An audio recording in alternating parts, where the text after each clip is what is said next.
Bonjour tout le monde, bienvenue à tous à Dialogue et Changement, ou Dialogue pour le Changement, en ce lundi 19 décembre 2011.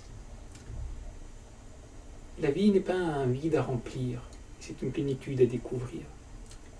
Aujourd'hui, j'aimerais partager avec vous quelques pensées de Michel Alliot, l'un des fondateurs de l'anthropologie du droit en France, tirées de son livre « Le droit et le service public au miroir de l'anthropologie », qui regroupe un certain nombre de ses écrits. Et donc j'aimerais partager quelques extraits qui illustrent la difficulté que nous avons à rentrer en dialogue avec les autres. Et d'abord, même déjà de se mettre à l'écoute de l'autre. La coutume dans les droits originellement africains.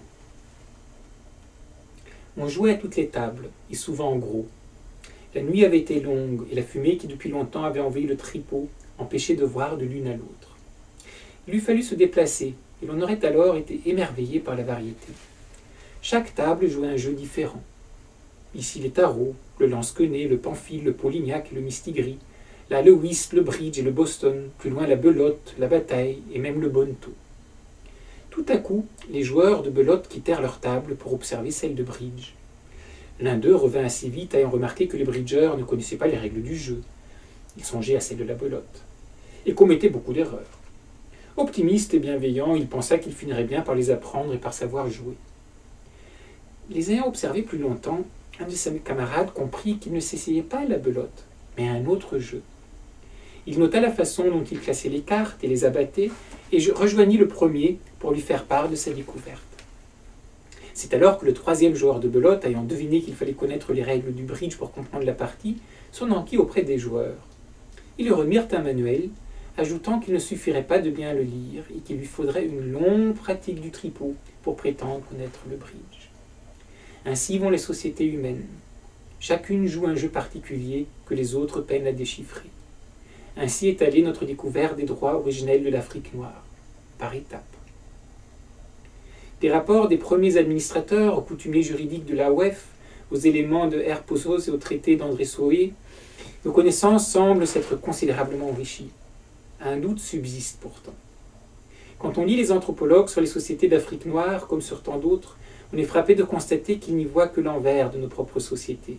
Qu'elles soient sans État, sans chefferie, sans complexité, sans écriture, sans histoire, sans surplus, froides quand les nôtres sont chaudes, répétitives quand nous sommes créatifs, mythiques quand nous sommes rationnels, elles ne se définissent que par le manque de ce que nous sommes. On soupçonne alors que les administrateurs et les juristes qui ont recueilli les coutumes participaient du même esprit, et l'on repère vite que de fait la coutume était pour eux l'envers de la loi.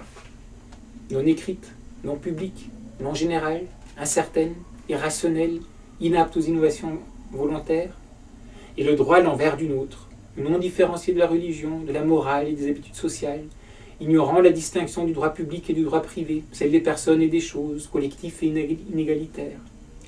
La collecte donnait l'illusion de connaître les coutumes.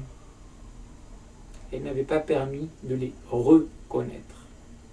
Les droits originels d'Afrique n'étaient pas des droits originaux, mais des ébauches de droits qui, par évolution naturelle ou aidée, devaient rejoindre les seuls vrais droits, ceux de l'Occident.